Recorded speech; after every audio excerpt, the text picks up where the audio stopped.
Yeah. So Anna? Yes, this is Luke. Luke and Kirby. Kirby. Okay, and then you guys are aware that we record the consultation and stuff. For sure, yeah. Okay. We can put this here. So you've done like a board and train or something before? She has. Okay. Yeah. And is there like reactivity? Yes. Remembering correctly? Yeah, she's pretty reactive. Very protective of us. Sure. She goes to daycare. Here, we just moved from Minneapolis. Yes. So has done daycare there and here, and is fine when she's in that kind of environment off leash, Right. like with other dogs. But it's like her hunting. And other humans there. Like, and the people who people work. at daycare, she's very friendly with, very Sure. good with. It's like us, and generally our reactivity comes from. It used to be at like anything. Okay. So we've worked on. We've gotten better. There was a point like last summer where we would walk down the street and anyone across the street from afar, she would like. Has the potential to react to it. Yeah. Okay. But now it's more just like dogs, and particularly the small dogs and Okay. squirrels. Okay. Yeah. So when she's reacting to a person, Yeah. you ever notice if it's like a runner, a skateboarder, a bicyclist, her personal stroller? It's. I would say she hates skateboards. Okay. Fine with bikes for the most part Okay. now. I mean, it'll be an occasional like runner or random person, but generally gotten past that. I would say it's very mainly rare dogs. that she reacts to a person. Right, but now. when she did have reactivity. yes. Oh, when Yeah, she yeah. did, it was yeah. It was a lot of Bikes, things. It was skateboards most, and then any sort of vehicle, any sort of like personal vehicle. Sure. You know, and men. Okay. Yep. That's don't know why. yeah. I don't like guys either. I don't like myself.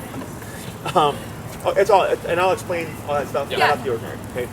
So when it comes to dogs, you said small dogs, Yes. Okay. Well, big ones too, but mainly the small. mainly the small ones. You ever notice if they're like barking at her and then she responds, or is it even just a chill small dog walking by, she'll still react to? typically it's the former. Now. Okay. I'd say it's both for me. In the past. Well, okay.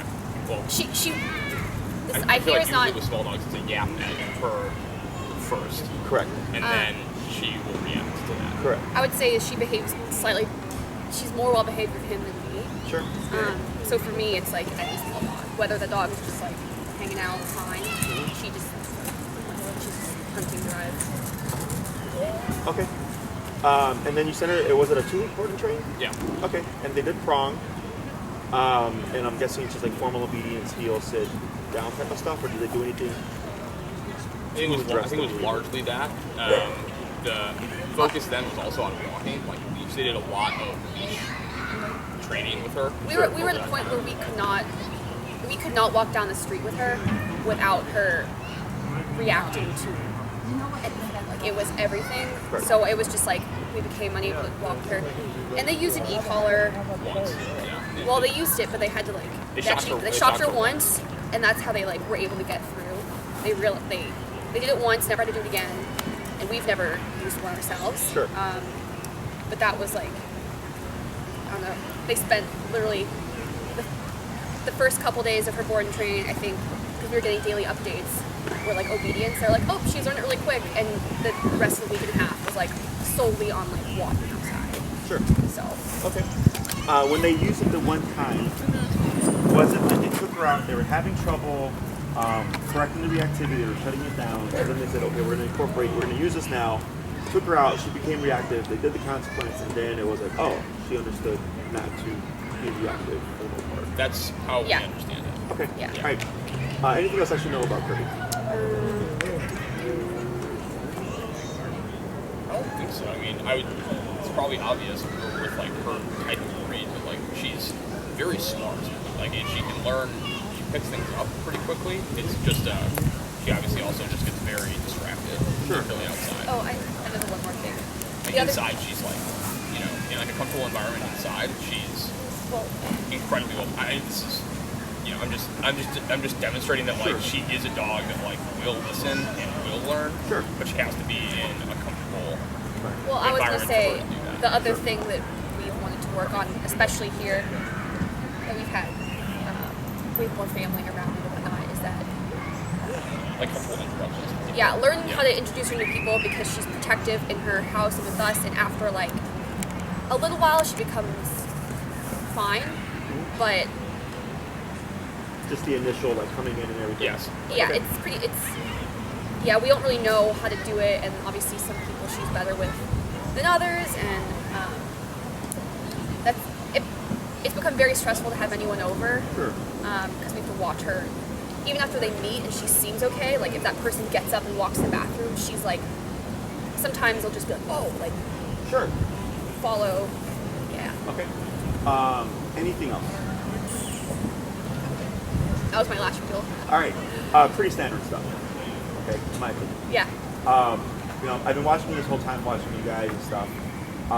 And it seemed stressed for in the beginning. She seemed to calm down because she was shaking for a bit. yeah, Her posture though, like very proper looking.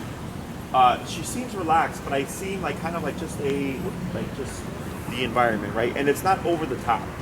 I get dogs that are just like super paranoid and looking all over the place, but she's like kind of very observant, just like watching everything's going by. Okay, so not that it's bad, but just what I'm picking up from her so far. Yep. From you, when you notice something and you disagree with it, you're pretty spot on with don't leave it what you're doing, right? Which is good because you're not allowing her to escalate. Okay. And we'll kind of delve into more of that stuff. But when we work with the dog, she's a 3 to 4 year old child. Okay, here, yeah, forever. Okay, to make you. If you walk away with anything, just remember that. Yeah. Okay? The reason why that's so important is the most common thing I come across when we train a dog is at one point does everything go away, and the dog just knows, and the dog is a good dog. And in my opinion, when you're in a setting like this, right. you always have your equipment. You have your prong, right, and then if you do e-collar, your e-collar. Yeah. And it's not that you're always having to do stuff. It's just you have the means for control if something happens. Does that make sense? Yep. But most people will think like, oh, once we train the dog, like at what point do we have to not do anything? Like it doesn't work that way. Right. Okay. It's like a 3 to 4 year old kid, but a 3 to 4 year old kid matures, and we become adults. Yeah. Right? Does that make sense? Yes. And that'll come into play again later when I talk about like e-collar and training and stuff like that. With the reactivity and everything, with the e-collar, I use e-collar right off the bat. Yeah. Okay. The reason I love prong collars, I incorporate them. The reason why I don't use them so much anymore is that it takes a lot of technical skill or physical strength to use one correctly. Yeah, I think that's what my issue is. It's like I can't correct her properly. Correct. Right. So with e-collar, it doesn't matter between the couple who's stronger or not because it's just a press of a button. Mm-hmm. If I press the button on 25 and you do what he does it's the same press. Okay, so that makes that just easy. Okay, people tend to look at it as the last resort.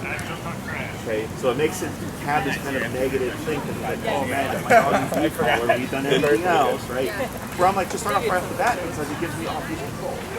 Yeah, I mean that's the other thing. I'd love to be able to even have her on a long line out here, but even in that environment, like she could see that dog or that kid and just like go for it. Sure. And then there's more to that, right? Yeah. So with the e-collar, if she got off the leash, she's Good girl. with the e-collar, like for instance, here, I had 3 instances where I worked with a client and somebody's dog was running away.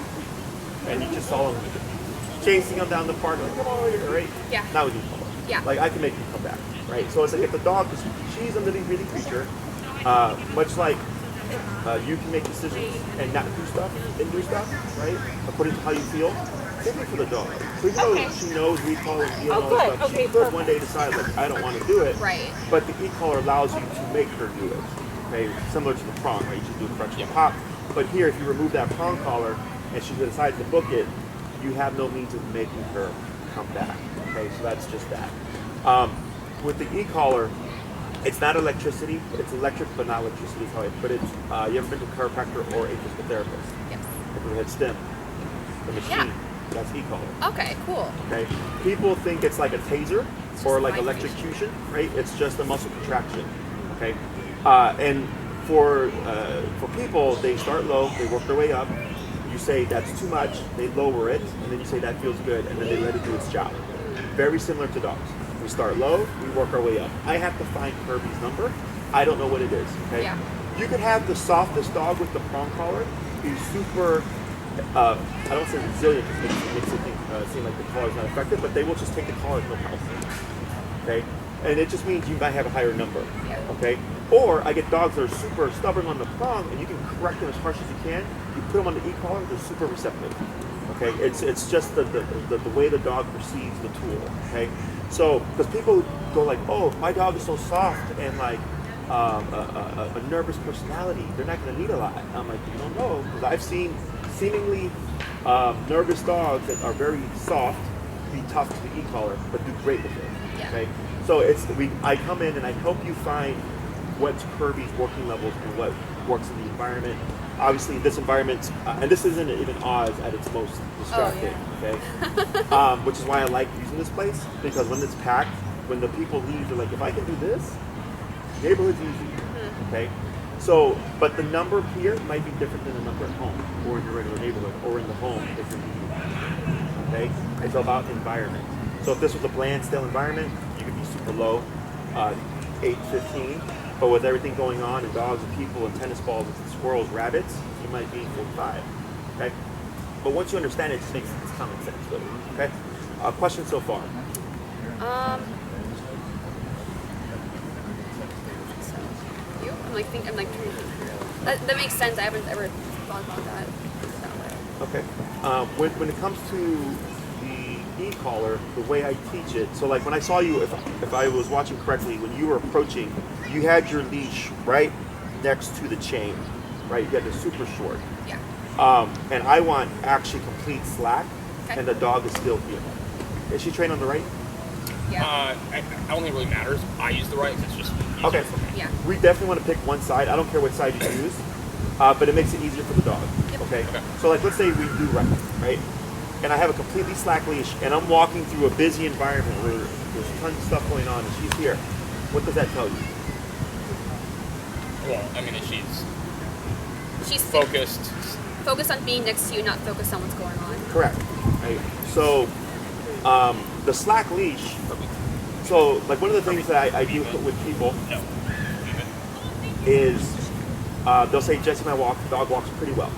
And I'll go, okay, show me. Sit. And they'll start walking, and they'll shorten the leash, it'll be like this, Keep it like tight. right? Yeah. And I go, okay, let the leash go slack. And they let the leash go slack, and all of a sudden the dog is over there, right? Yep. There's physical restraint.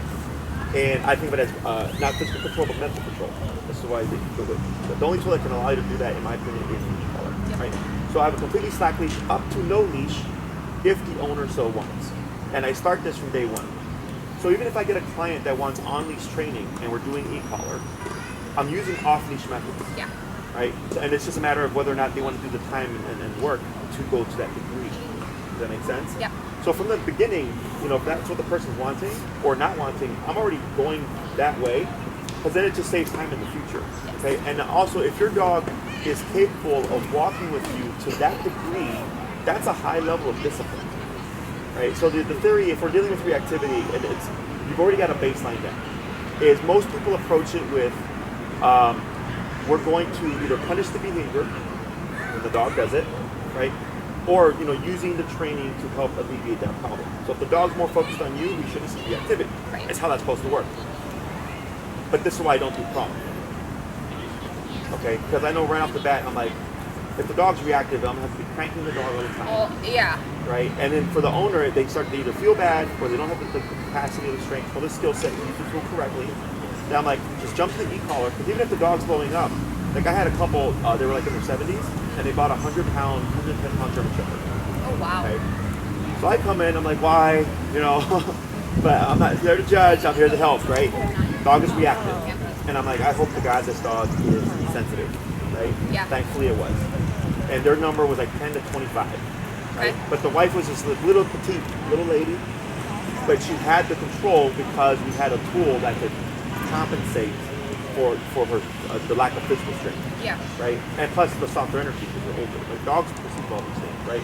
So right off the bat, the first thing I do, yes, I agree with, is the heel exercise, but I'm building heel to a very super focused degree, okay? So that I don't see the reactivity. It sounds like what they tried was they tried teaching the obedience, and not everybody teaches heel the right way, Yeah. in my opinion. So they kept struggling with the behavior, and then they go like, last resort, let's, you know, whether they went higher or whatever, she's going to be reactive, we're just going to punish her for it, Yeah. right? I'm not against punishment, I get it. Yeah. But in my mind, I go, most likely not even needed had they just started with e-collar, and if they knew how to do it correctly, most likely wouldn't have struggled with their reactivity anyways. Okay? Yeah, and I think part of that too is like, I mean, training us to use. The tool. Yeah. Yes. So what I don't like about boarding trains. Because we don't get to learn. Yes.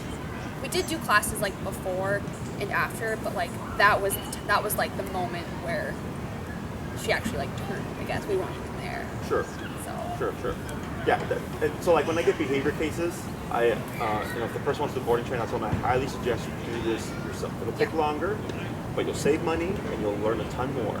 Right? And everything's related to you. Yeah, exactly. So you're the one doing the work. Well, she like the guy in Minneapolis. We haven't seen him in a while, but the last time we did, every time after that, she is just like a drill sergeant with him. Like she knows like who had the power or perceives it. Yeah. Right, because everything's related to him. Yeah. So it's like with kids, you know, 3 to 4 year old child again.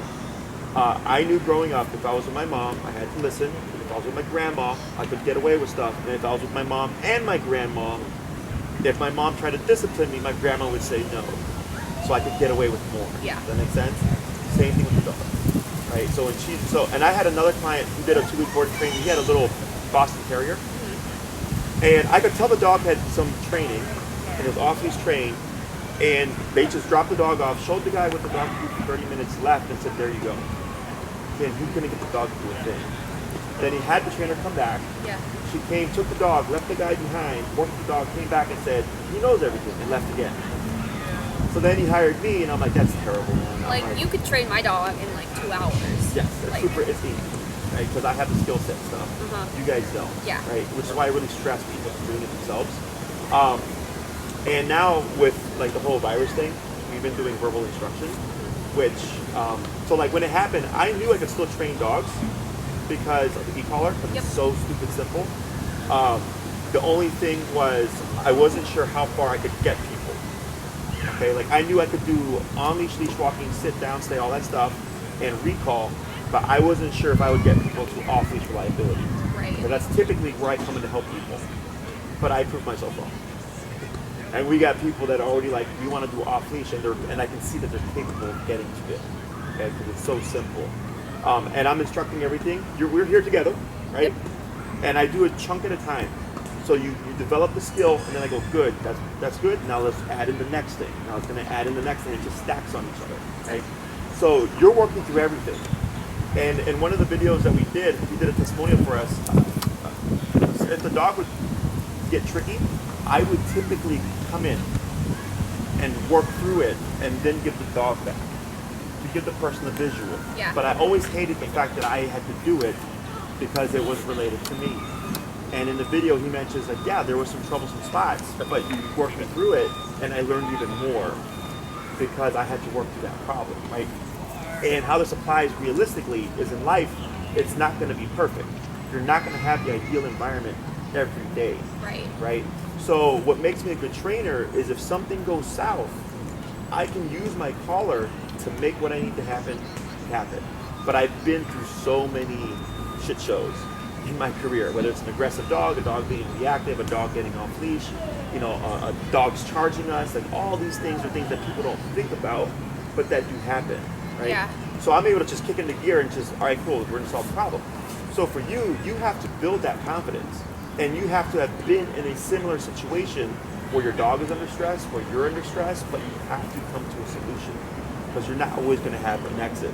Right. Does that make sense? Yeah. And you learn all that stuff through this. Because, like, let's say she gets stressed out and she yips, right, from the collar, and I'm telling you to work through it. You will naturally stop. Everybody does. Okay? Yeah. You will naturally stop. And I'm going to tell you, go, move, walk, right? And you're going to do it, and then we're going to stop, we're going to give you a break, decompress, we're going to talk through it. And then I'm going to tell you, if you're with your dog and someone sets off a random firework and spooks her and she takes off, you don't have the option to stop. Right. You have to work through it. That's where that comes from. Does that make sense? Yes. And so it's like having a fire escape plan, practicing it, and hoping the fire never happens. but with your dog. Okay. Okay? Yeah, I've seen a lot of stuff, and I hear a lot of horror stories because, like, I'm usually like people's last trainer because they've had so many failed, like, positive reinforcement trainers, or they just did wrong, right, or Yeah. failed board and train. And I come in and they're like, my dog took off and almost got hit by a car, or my dog get hit by a car. Right? I had one lady's dog take off and it jumped over a fence, but it the fence and failed. I had another person's dog get picked up by a hawk because it ran over a hill at a golf course and went out of sight. Yes. You know, crazy Oh my stuff. gosh. Right? Crazy stuff. And it's maybe 1 in a million. Right. But you don't want to be that one, is what I I tell know. people. And like, so it'll work. I mean, the same concept. Like, if we're not walking, say it's like, yeah, in the home, and we're having people over, and That's we're a trying. different thing. Okay. And so I'll explain that. Okay. So her behavior in the home when people come over is normal. Yeah. Okay. Now I think you have a nervous dog. Yes. Okay. Which makes the problem worse. So think of it this way. You know you're going to have relatives over at 6 o'clock. Right? You know that. So when you hear that doorbell at 5:45, no big deal. But she's like, who the hell is that? Right? So she comes territorial. But then, because she's a nervous dog, the territorial behavior intertwines with the nervousness, and it makes it worse. Yeah. Okay, so then when the people come in, now she's stuck in a state of suspicion because of her nervousness. And if you don't know how to handle that situation, it either takes a long time for the dog to resolve, or you get what you said, which is once everything's calm, she'll chill out. Yeah. But then as soon as someone gets up, she triggers. Yep. Because she never fully settled. Okay. She's still nervous and suspicious. Okay. Because like, what, No. like, you know, ways we've tried to like alleviate it, which, you know, every time someone would come over to our old apartment or this, and was like, okay, like, let's go down, like, maybe walk down the street and back, and like bring back up with. Good. Yeah, except, you know, she's fine, and like she'll like even let them, you know, they'll like touch her even for a minute, but then the minute we like walk in the house, it's still the same. Like, holy crap, I didn't expect like you actually follow us in here, even though we're talking the whole time. Yeah, so what you're trying to do is work around the problem. Yeah. Because what starts it is the knock of the doorbell. That's what triggers everything. Yep. Okay? And so what you did is a nice way to work around it, because you're avoiding that contact. But you'd want to flip it because your guest comes in first, Yep. and then you walk in behind your guest. Okay. Because what happens is she turns around and says, yo, we were fine outside, but now you're coming into our territory, and that's a no-go. Right. Does that make sense? So you can still avoid it by flipping it like that, but you're still most likely going to have the issue of when someone gets up, she's going to be nervous. I Right? mean, it's still even sometimes like, yeah. Yeah. It's like the minute you let her off the leash, and it's like, okay, is she gonna be okay, or is she about to like charge and go, and we have to like. Right. So then, when it comes to the nervousness, the theory here is that what e-collar training, when done correctly, is a totally different ball game. Okay. This is why when I come in, I don't always tackle the problem head on. Yep. I work indirectly, and a lot of times the discipline through the collar will resolve those issues. Makes okay? sense. So the e-collar is a stressor, okay, because it's a physical thing. She's a nervous dog. So when she goes under stress, she becomes nervous. Does that make sense? Yes. So when we work with the e-collar, I anticipate she's going to get nervous and make her more nervous. So then people think, well, Jesse, are you making the dog worse? And I go, no, the dog's already a nervous dog. She just knows that like this is what this means. And Correct, right? But when you work her through things, and if she gets nervous, and maybe she wants to stop moving or walking, and I make her do it, you build confidence. So she goes, okay, the stressor happened, I got nervous, I wasn't allowed to stop, I had to work through it, and oh wow, it's not that big of a deal.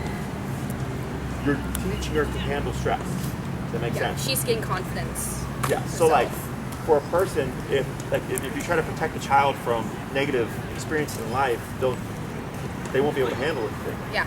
You have to let them grow up and like fall off the bike and dust them off, and you're okay, get back up, keep going, right? Somebody calls them names at school, you're okay, you know, go tell somebody. Like, you're helping them through these things until they're an adult, and then adult problems are much different than kid problems. But if you've been brought up correctly, you're going to handle them better. Right. Same thing here, okay? And we were just talking about in an online video where I saw a mother with a litter of puppies, and she's like harassing this one puppy, and yeah, looks like a little. Now she's just bored, and she's like, okay, what can I do while we're just gonna stand here? Sorry, hun. She's harassing this little puppy, and it's yipping and crying, and I know every other person would feel bad, right? But she's toughening the puppy up. For 2 straight minutes, she's just harassing the puppy, and eventually just chills Kirby, out and accepts it. I'm like, she's toughening the puppy up. But the human would think, oh, she's abusing the puppy. Like, Yeah, stop, like, why is she separate doing them. that? No, it's just... And then the puppy doesn't get tough. Okay? It's the same thing here, but we're coming at a later stage, right? So all the stuff that you've pointed out is nothing out of the ordinary. I've worked with God knows how many times. Okay? The only variable would be like sudden things. Like let's say you turn the corner and then there was like a dog, right? That. So on the spectrum. Usually she's okay in that situation, actually. Yeah. Okay, Which good. it's from we like like it more when it's like a sudden, like for example, elevators. She's great in. Even if like Interesting. doors open and there's a big ass dog or a tiny dog there or people, like I think it's like in anticipation from like Sure. far away, it's when like she they're sees something walking. coming. Outside often, like this is different than like someone walking into our park Sure, or sure. like the knock on the door. But if it's like we turn a corner, like boom, dog, like she's usually okay. Good. So typically it's the other way around. Typically it's usually human reactivity goes away first, Sit. Yep. then calm dogs, and then other excited dogs, then reactive dogs, dogs behind fences, or sudden run-ins is end of spectrum. That's what takes the longest typically. Okay. In your case, you're backwards, and for the dog's coming, you want to think of it as a stressor. Yeah. Right? So it makes sense that she sees it, and she notes the dog, and it gets closer, that stress level is rising. Yes. And if it's not capped, it's going to lead to a possible explosion or reactive moment. Okay? E-collar makes all that stuff simple. So like I noticed with like the leave it and all that stuff, I actually don't say anything. Cool. The reason why I don't say anything is because you're putting everything on cue. What? Okay?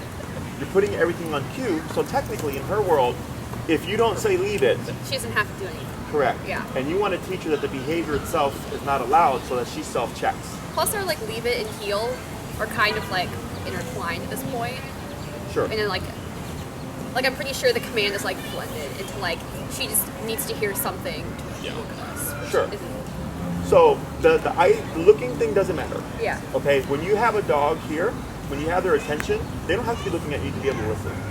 You know, that's something that lower level, like positive reinforcement training stuff, it's a big thing. Like, look at me, so if the dog's looking at you, they're not looking at the dog, therefore they're not reactive. Right. Unless they don't care 2 shits about what's in your hand and want to stare at that dog. Yeah, which was also a big situation. Right. So I don't worry about any of that stuff. E-collar makes things super simple. Cool. Okay. Question so far. I mean, I don't have to carry treats around in my pocket anymore. I mean, if you want to, you can, but you don't have to. No, I mean that was like the only way for a while. Like I could get her to do anything was like, oh, maybe I'm holding chicken. Even Sure. like baby treats weren't good enough. So Sure, yeah, because you're outside. Because you know she's outside. not meant to be cooped up. no. She's meant to be out, you know, doing her doggy thing, all that stuff, sniffing, cleaning on stuff, chewing on tree bark, you know. Yeah. So when she's home all day, and then you go outside, and she's like, I can get that anytime inside. We're outside, and this is the only time I see squirrels, the only time I see other dogs, the only time I get these moments. It's going to be more valuable. So then the e-collar allows us to, I would say, override that to make ourselves more Yeah. important. No, it's great. It's like, you know, I just want to be able to take her outside. I want to be able to run with her without her bolting and. Any questions Yeah. so far? Nope. So going back to the training with any tool, whether it's positive or negative, I don't care what you use. If you remove the reinforcer, the performance will always dip. Okay, because she's an animal.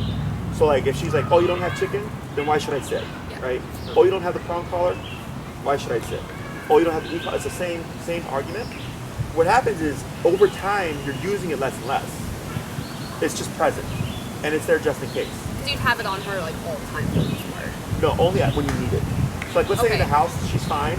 Maybe when people come over, you pop it on because you need it for that moment. Uh-huh. So one of the most common things with people coming inside is that my clients will pop it on the dog, do what they need to do. Once everybody's in, if they don't need it, but after 15 minutes they remove it, the dog's fine. Okay.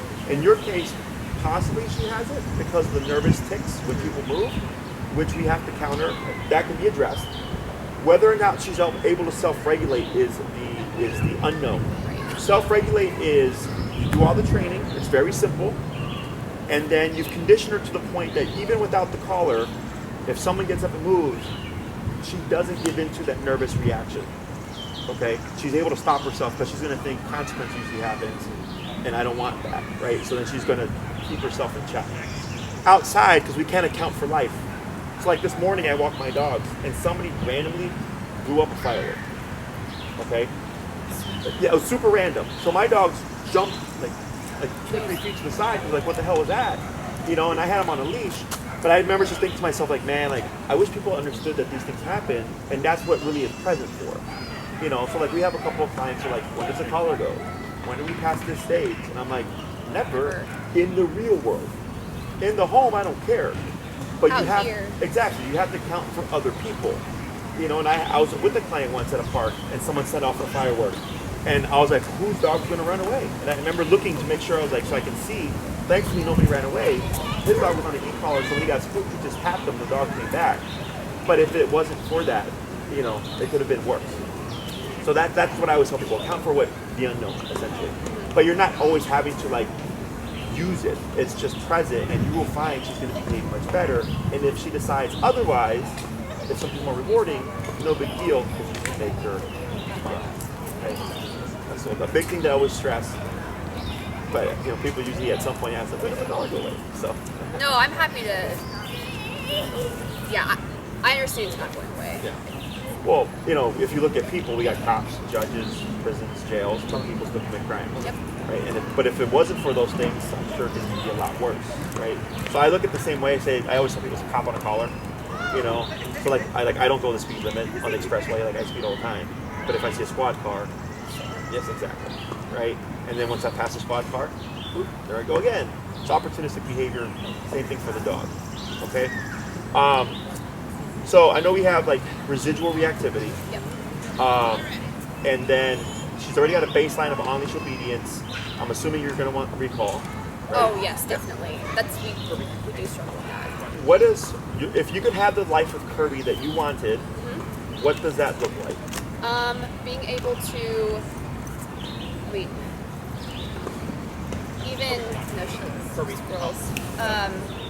Taken to a dog park even off leash. Like I mean, out here, if I could be with her off leash, that would be like a dream. Like I would have been like, wow, I don't know if we can ever get there with her. Even just being in a dog park off leash, because she's fine with the dogs, but she'll randomly react to some people. Oh, sure. And also she hopped the fence one time. Oh, sure. She's very good at hopping fences. Oh, wow. Like, okay. So that's one thing, and then like a fence like that would not be a deterrent really at all. No, she needs like an 8-foot tall fence. And then, you know, being able to go on runs and walk with her and have people over and not have to be super stressed. Would you ever go hiking with her, or like take her to a restaurant patio where she's just chilling at your feet? Oh yes, Well, hiking we've done. The restaurant. No, but not hiking off leash. Not off leash. Yeah, correct. Not off leash. Okay, but you've done it. Yeah. And how does she do in those, like in the setting of a restaurant patio? How does she do? Not well. When she just. Is it because of stuff like this? It's like this, where like she'll sit for a minute, but she just wants to be doing something. Like mentally, I just don't think she. Yeah, I don't know. Maybe it's a training thing, and she sat with us at breweries before, and then randomly a woman walked by in a maxi skirt. Like, luckily, I mean, her leash was like that long, and the woman must have been like, where I was, but it was about to be a disaster. And she'd been sitting, laying down for like, 20 minutes beforehand. Yeah, that's the nervousness. Yeah. Okay. So that would be a variable. Okay. So the reason why I ask is because that's what determines how long the program's going to be. Okay. Right? Because I don't teach what you don't need. That's how I approach it. I go, what do you need? What's the problem? Okay, well, I know to fix this problem you need this, and you also need this because that's what you need. I mean, if we can get her to like, what I view that as being like, oh, look, normal dogs. Like, that's what normal, well-behaved dogs can do, is sit on a patio, can go to a dog park. Like, I want to get to however long it is to make her the best dog that she can be. Yeah, like, I don't really want to put a cap on. Good. No, it's good. Yeah, not saying that that's what you were. I get the point, right? Like, if some people just want. If we're 70 years old and we're not going to go running and do a bunch of like potentially strenuous outdoor stuff, maybe that you don't have to. I mean, she's meant to be exploring the outdoors. Yeah. Like, I want to give her that. Yeah. So yeah, and I love the fact that you said you don't want to put a cap on it, right? Because typically when they come in, either to previous experiences or the dog is like seemingly so bad that their cap is here, because they're thinking this is the only stuff that we think that maybe we'll get. Yeah. I'm like, no, not with you, couple. Like you're gonna get much more than just that, but you have to put in the work, right? Hey, leave it. Kids on the bench, maybe. Leave it. No. Maybe. I know, it's like the raw. Yeah. That's like So go to give her correction on your leash No. here. Give her correction. Hover. well, she's now. No, you can correct. There you go. Right there. Now relax. Girl. So we're gonna have to change a few things, okay? And I know this Yeah. is what you know, okay? Yep. It will stress you on there, right? So you're actually you're actually escalating her more, Okay. okay? Because you're like putting in all this instruction, right? And leave it, and you're causing more. She's tense. And it should have just been correction. See what happens. She relaxes. Nope. Firmer. Right. And the prong is difficult because if her nervousness is up here, and if your harshest correction is here, you have that gap, and you're not going to get it. Heat collar, of course. Yes. Yeah. She's still. Yep. She's not fully. I would say passive. Yeah. So a lot of the stuff we can. How to say. We can close that gap with heat collar. Okay. Okay. But we're gonna have to change just some old habits that we've been taught, okay? Because you have to teach her to be able to see this happening and not care, Yeah. right? And whether food or not, it's just like don't growl. There's nothing like there's no Not reason. even growl at. Right. Okay. And there's some, and I'm like in the middle, right? I know what's acceptable for dogs, right? And I know what humans want, and sometimes they don't overlap. Like they don't coincide well. You know, so what that means is, like in her world, what she's doing isn't bad, okay? But in our world, it is, right? Because she's just saying, hey, I don't like the way those kids are playing. But you I understand? don't like the way they look. Yeah. But dogs do that with their puppies. Yeah. If the puppies get out of hand, they just go, correction. Puppies don't do that when I'm around. But in our world, we don't correct other people's kids. You see that? Like that part doesn't translate well. So, but we can still disagree with her. Okay, so but I try to educate you so you understand where she's coming from, so that you don't think like people think they have a bad dog or something. Like no, I'm like your dog is not like. I had someone whose dog bit someone who went into their Airbnb. Okay, and once I explained the situation to him, I told them I was like, if that person was a burglar, you'd be having a totally different conversation. Right. They're She like, doesn't know. Like, they're like the dog didn't know that it was a friend, right? And there was a lot more factors. Those are completely valid. And when I explained it to him, I was like, if this was a burglar, this would be a totally different conversation. And they said, you know what, you're right. I'm like, your dog was being territorial. He did what instinct told him, protect the home. yeah. But it doesn't translate well because it was their friend, okay? So things like that. But of course, having the control that you're wanting, okay? So I have 6, 9, and 12-week programs. If you're wanting like full control, it's 12, okay? 6 is typically walking the dog on leash, off-leash recall, because recall always has to be off-leash reliable. And then it's typically 2 classes and 2 classes. And then the final 2 classes of the 6-week program is, do you need more work on this stuff? Or did you do this well enough that we can now move on to other stuff? And I let the owner pick, right? Okay. The 9-week is that stuff plus stationary work, right? Which is, I try to lay down, you don't move for 2 hours, 3 hours, whatever time you want, right? And then 12 weeks is all that stuff, but we build it to off-leash reliability. Okay, so it's sit down, come, stay, heel with no leash. Okay, you do have to do your homework. The biggest variable would be that patio one.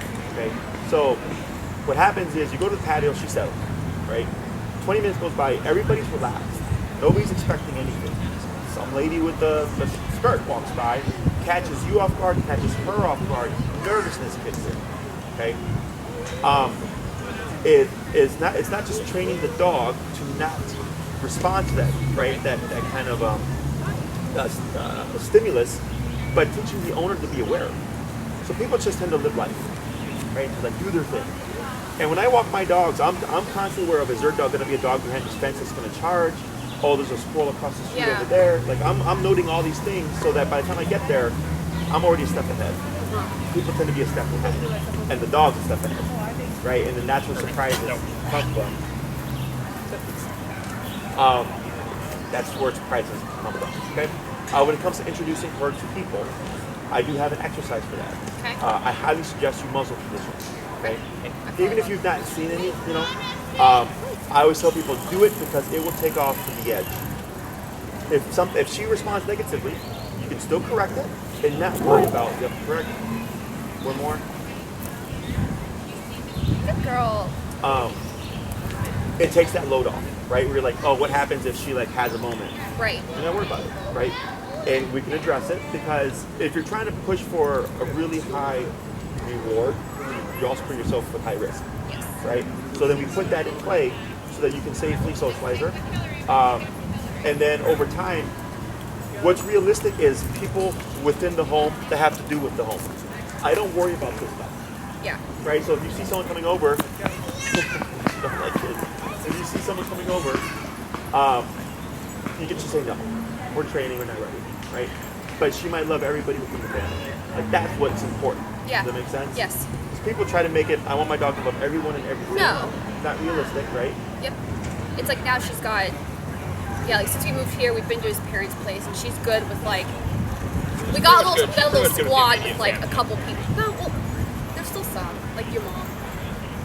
She's got muscles coated. I know. What about bigger energies?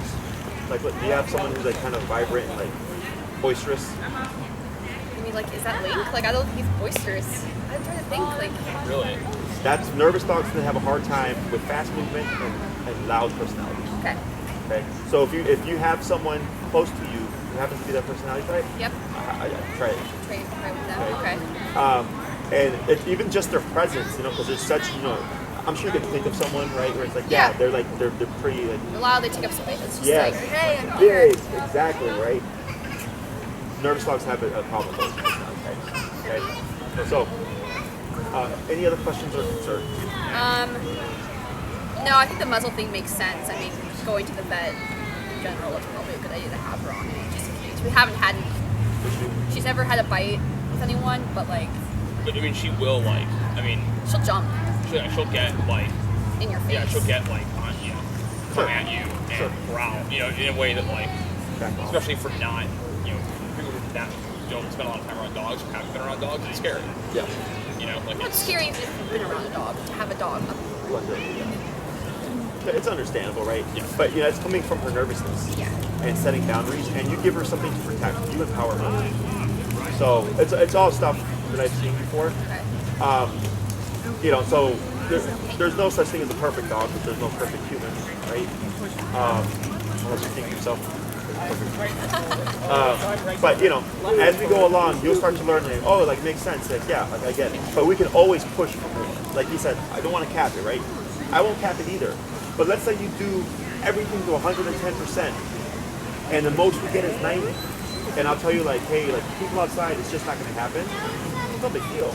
But maybe all the people like that she's still not trusting with, she starts to overcome that faster. She warms up to quicker. Yeah. That's realistic. That's what I care about. Yes. Okay. So it all comes down to what you're wanting, right? So 6, 9, and 12 are your choices. 12 is everything. Okay.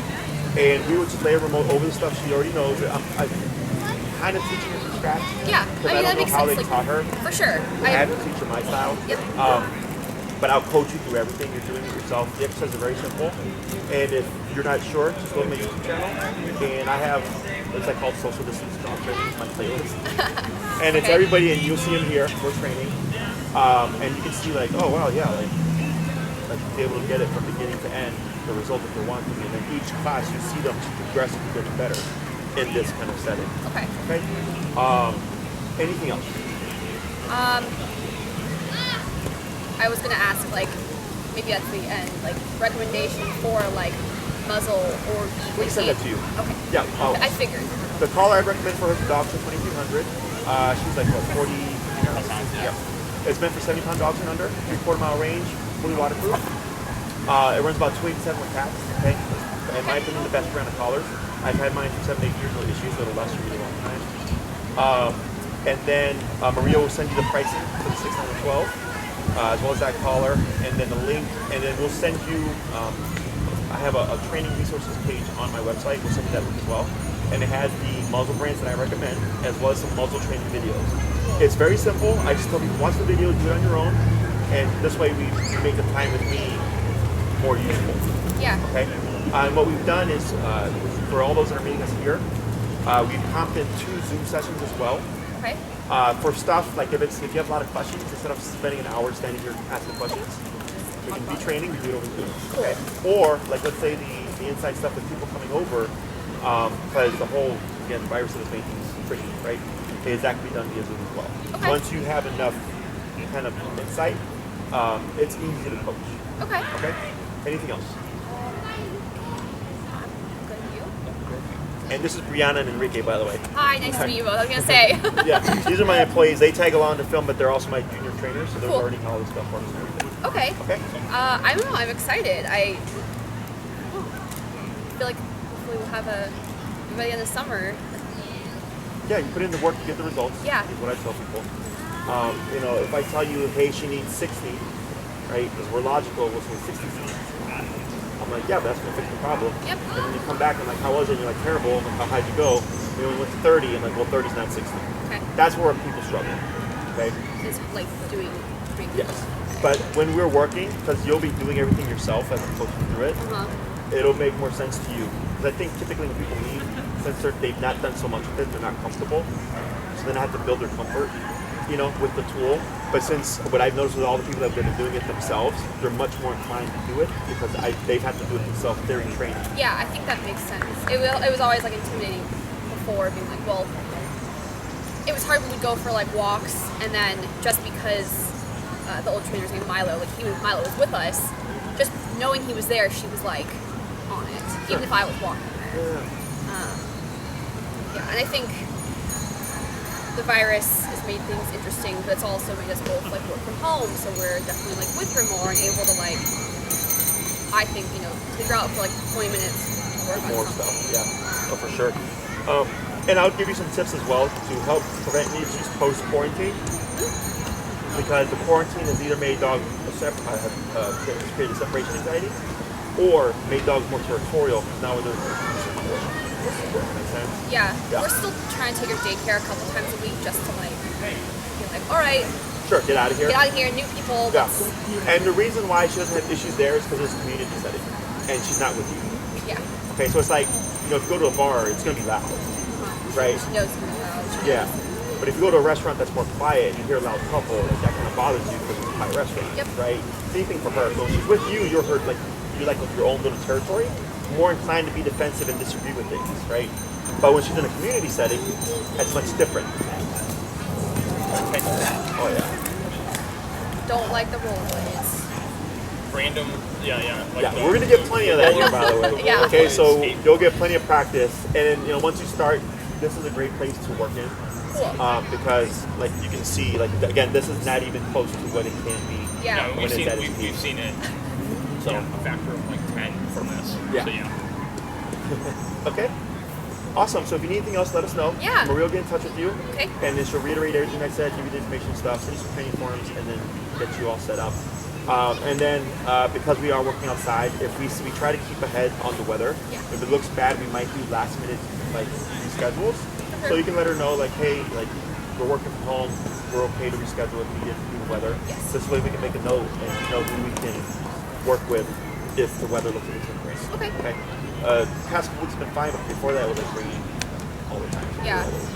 Okay. That's good with us. I mean, we live literally 5 minutes that way. So, Yeah. like at last minute, plus we're Sure. Awesome. So, If you, well. yeah, if you need anything else, you let us know. Otherwise, we'll be in touch. Okay, awesome. All right. It was thank nice to guys. meet you. It was a pleasure. Yep. Nice to meet you thank both. you. Okay. Okay, cool. Okay. Behave yourself, Kirby. Be a good girl.